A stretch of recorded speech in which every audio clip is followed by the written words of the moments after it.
അങ്ങനെ ഇരുന്നപ്പോൾ പെട്ടെന്നൊരാഗ്രഹം കോൾച്ചസ്റ്ററിലെ railway museum കാണാൻ പോയാലോ എന്ന്. അവിടെ സ്പെഷ്യൽ ഡേയ്സിൽ മാത്രം റൺ ചെയ്യിക്കുന്ന നമ്മുടെ സ്റ്റീം എഞ്ചിൻ അഥവാ ആവി എഞ്ചിൻ കാണുക, പറ്റിയാൽ അതിലൊന്ന് യാത്ര ചെയ്യുക. ഇതായിരുന്നു എൻ്റെ പ്രധാന അജണ്ട.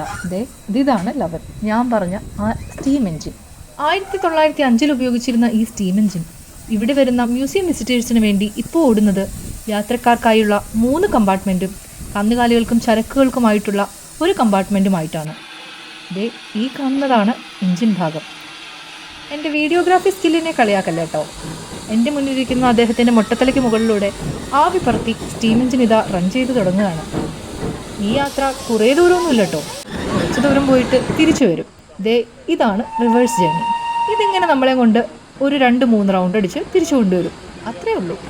എങ്കിലും എനിക്ക് ഒരു കൊച്ചുകുട്ടിയുടെ കൗതുകവും സന്തോഷമൊക്കെ ആയിരുന്നു കേട്ടോ ത്രൂ ഔട്ട്. എങ്കിൽ പിന്നെ ഞാൻ അടുത്ത കാഴ്ചകൾ കാണാൻ പോകട്ടെ കേട്ടോ. Bye bye.